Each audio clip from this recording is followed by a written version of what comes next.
Hello my dear friends and welcome back to another Star Wars video. So today we're going to be talking about something which has come up a lot, especially since the Acolyte, Star Wars canon. Is it important? Do contradictions across various mediums matter?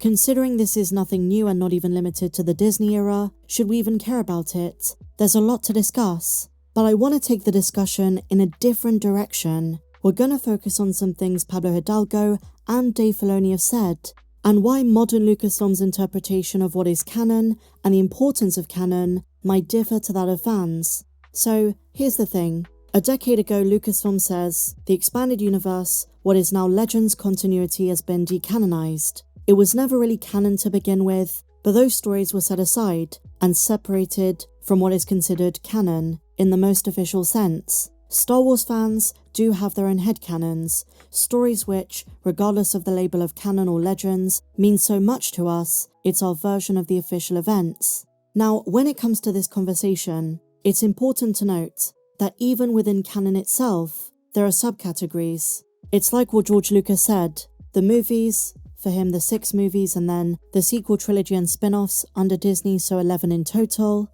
take priority of the most official level of canon, the very top tier. On the same level, although some say it's a bit lower but it's not, even George said it's in the top classification, the Clone Wars, and now under Disney, Rebels, Bad Batch, and the live action shows, the visual content always takes precedence.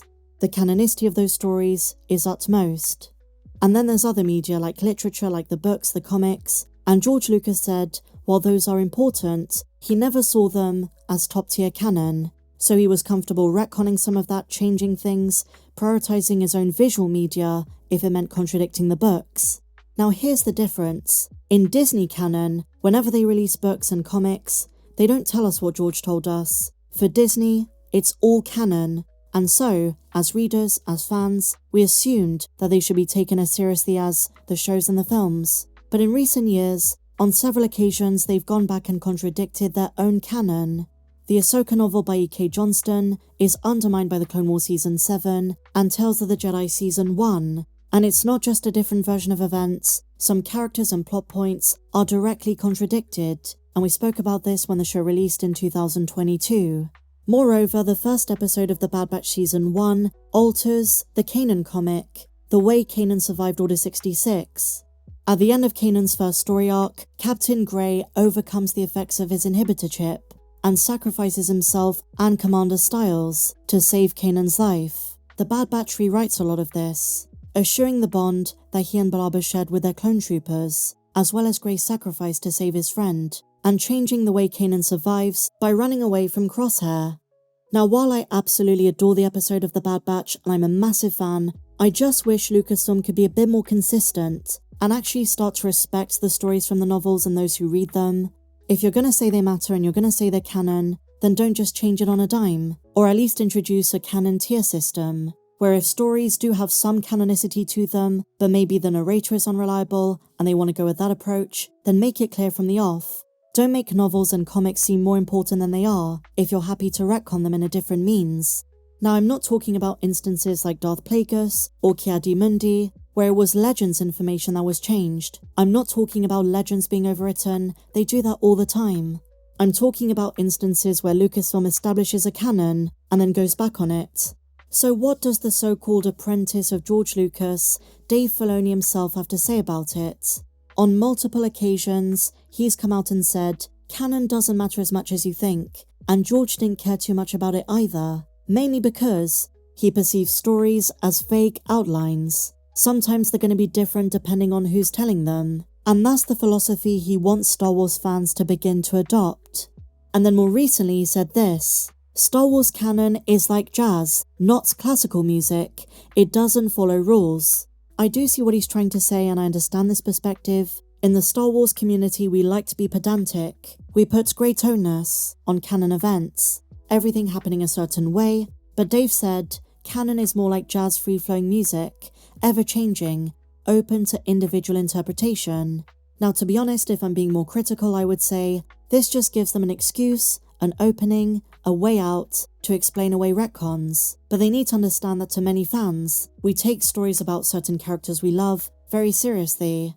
Dave says, I don't sit there honestly and think, my point of view is better than anybody else's. He says, I see stories like Arthurian tales to be honest, and now depending on what version you're reading and translation, they can be different, but Arthur's usually Arthur, and does the things he's supposed to do. Those things remain true, and that's very much a folktale or fairy tale type of ideology. If we tell a story in animation, or if it's in a comic, then we bring it to the screen in a different way. We might make changes based on the medium, out of the bias of the person making it, but it should still maintain the heart and the important moments of what people like to say about that story.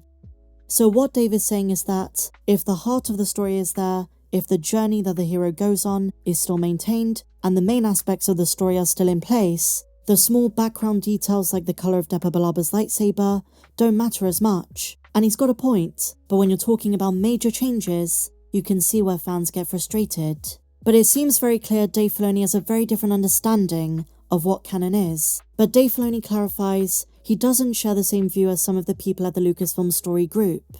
He has a more liberal approach about not policing what should be canon, and instead serving the story that needs to be told and the creative behind it, which is why he fully supported Leslie Headland. He's fascinated by what he labels a range of different perspectives on the same story, and he finished by saying this: the question is, do you like the story? If so, it's canon for you.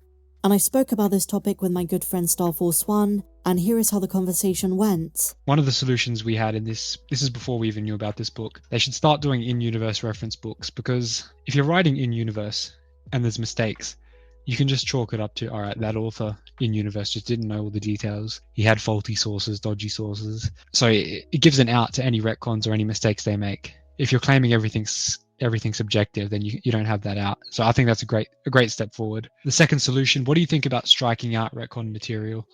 So like completely deleting certain books and certain content from canon that doesn't match anymore. I think that's a very good step, because people will keep discovering books like Ahsoka, and you think there's coherence, and then maybe you watch Tales of the Jedi, it falls apart. Yep. So that's actually the third solution, separate timelines. So at the moment we have two timelines, which is we have canon, we have the Legends timeline, and Infinities. There's a misconception. People think everything that's not canon is Legends. That's not how it works. Legends is a specific timeline, and the things in that timeline actually cohere and make sense. So I think we should have a third timeline where basically it's everything from canon, but the versions that are retconned can go into that third timeline. So like the canon timeline can have either an updated Ahsoka book or no Ahsoka book in it, but you can have that third timeline which has the dodgy retconned Ahsoka book in it. So if you still enjoy that content, you can have a continuity with all that stuff, but it doesn't affect the main first canon timeline. It's like the old thing with the crying volcano. People think that's Legends. That is not Legends. That is non-canon. That's not in the Legends timeline. Oh, the Ewoks. Is it the Ewoks? I think it is. The one with the crying mountain that... Yeah. It's non-canon. And also the Skippy the Jedi droid. That is not in Legends. That's non-canon. That's not in any timeline. That's just non-canon material. Yeah, people say, oh, Legends, we don't need it anymore. It's all full of weird stuff like Jedi droids. But that's not in Legends. The fourth solution is actually this has already been done in universe Legends and Fairy Tales books. I don't know if you got to read, well, you already mentioned Tales from Mos Eisley, I think. And then in canon, they've got Myths and Fables and The Legends of Luke Skywalker. These are great books because you can write whatever you want, and it's just a story being passed around in a cantina.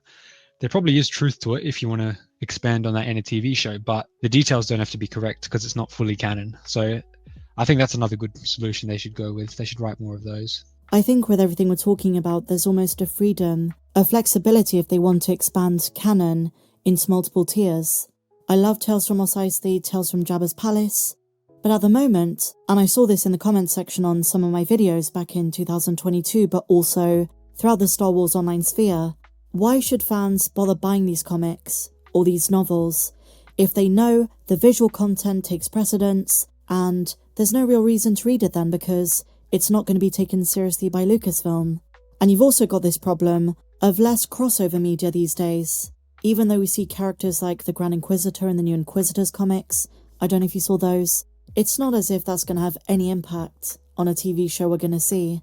It's almost just supplementary, which I suppose a lot of the expanded universe used to be, but the difference was they didn't have this very rigid line, which Disney on the one hand claims to have. Everything that's canon, it matters, it's got an impact on the story, and then everything else is legends, but even within that canon they seem to really go back on their word. I mean, do you remember that thing with Rey? She meets Poe for the first time twice, in very different circumstances. If my memory serves me correctly, I think it was the Force Awakens novelization, and she meets Poe face to face directly and says, "I'm Rey." And it was awkward. I remember Poe was like, "Hi Rey. Nice to meet you." I'm paraphrasing, but they basically met before episode 8. And so the movies and the TV shows, they take precedence, but at that point, why would you even bother? If you love the stories, that's one thing. If you love, the kind of format and you're a big reader, like I am, then there is appeal. But if you care about canon and you're going into this hoping it's going to be one story, I think you're going to be disappointed. See, yeah, that's a big problem. Why would you buy those books if you already know, and comics, if you already know they're not going to be respected? Like, what's the point of buying them? This is one I think we discussed last time. The comics, they really need to be made big events, like War of the Bounty Hunters. If they tied that into Book of Boba Fett, because they were coming out at the same time, but there was no overlap. If they tied those in, you could generate so many sales for the comics just by referencing something from the show in the comics ahead of time. Everyone would flock to buy those comics just to see what's going to happen in the show. Definitely. I also think they should have brought Bosk and Zuckuss and Forlom into Book of Boba Fett. So, what do you think about them reinstating the Legends timeline as an ongoing thing where they're writing more books into that continuity? I don't think they'll do it.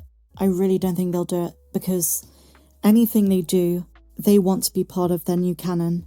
I just don't think Lucasfilm thinks along these lines of continuing that. But they want to make money from it, so they'll bring out a Mara Jade Black Series figure every once in a while, and then reprints with new covers, but I just don't see them doing it. It'd be a good idea. And they also want to do the High Republic.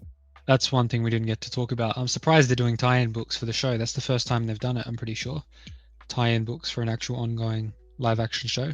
What do you think about it? How do you feel about the Jackie and Yord prequel novel? I think it's a great idea. I just don't like the characters, but I think it's a great idea. They should have done it with the other shows first, but fine if they're going to start now. All right, I guess it's a start. I think that's because that's what they did during the prequels. There were new games, new comics, just to keep us going until the next show came out.